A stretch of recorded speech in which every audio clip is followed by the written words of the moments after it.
Thank you for this. I'm not used to this weird little thing here. I brought my phone. I never bring my phone because George Shakiris is on his way and he's going to text me while I'm on stage. Normally I'd say, but that's probably the hottest thing that's ever happened to me in my life. Thank you all for being here. Give a big round of applause for yourself.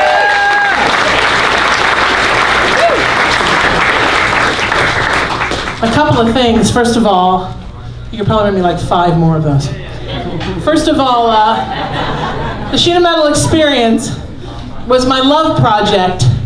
I worked for many years for CBS on the Howard Stern station. Basically the whole night, he's just gonna hand me waters while I talk. You're gonna love it, it gets better and better. Pretty soon I'll build a pyramid of waters. I was working for CBS on the Howard Stern station. It was such a great job and so not where I belonged. And everybody wanted me to come and do a demo show, a pilot. And I had this wonderful idea for a show where I talked about hearts and souls and minds and love, called the Sheena Metal Experience. So I went to every big radio company and I taped a pilot, and then I sat down with the program directors and they all looked at me like this. So this is a show about passion? Somebody actually even said to me, at what point do you get mean to people? Because that was what radio was. And then by happenstance, I tripped into LA Talk Radio and found out that not only did the wonderful owner, Sam Hassan, actually know who I was, but then he offered me a job on the spot and loved the idea that I talked to people about their thoughts and their dreams and their hopes and their loves, and found wonderful people who were on television shows and asked them what was their passion, what's the charities they endorse, how do they feel about things, what's the process of acting. And lo and behold, this little show that everybody says, nobody's gonna listen to that, 7 years later has become the Sheena Metal Experience.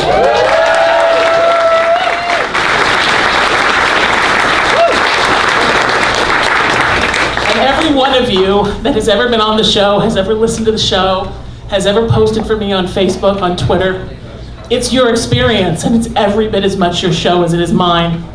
And that's why you're all here with me tonight.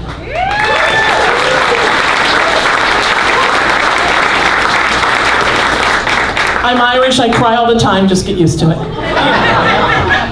I've had a lot of people on the show, about 2,300 different people in the last 7 years.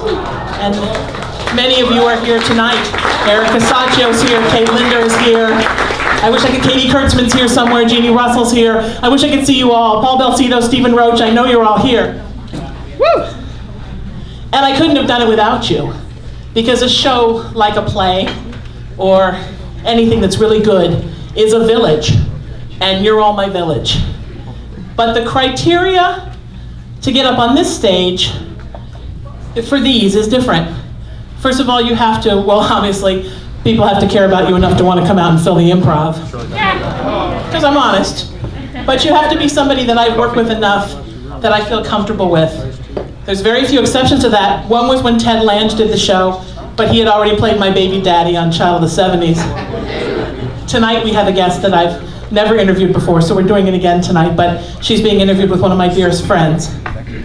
And you also have to know that you're going to be okay in front of a live audience, because you guys, unlike on the radio, you like talk back. And you laugh and you clap and you cry and you scream, and I love that.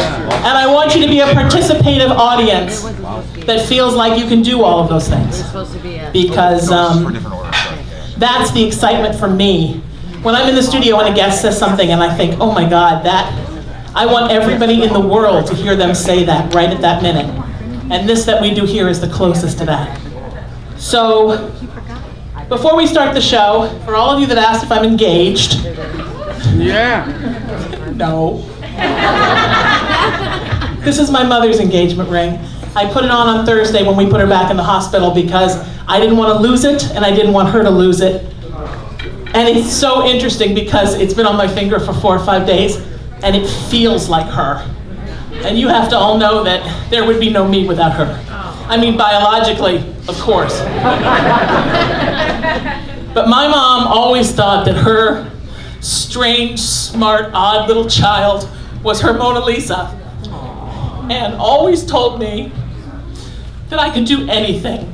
And the only reason I'm still in this funky business is because my mom told me I could do anything.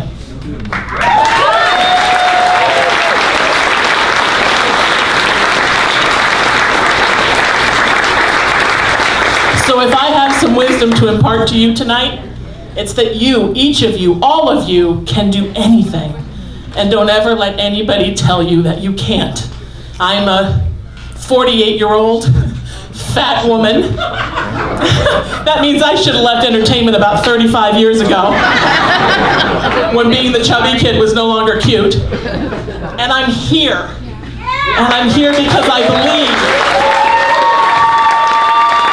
And I'm here because I love art. And I'm here because I love all of you. And this is the most live the Sheena Metal experience is ever going to get, and it's live every damn day. One more time, give it up for you people.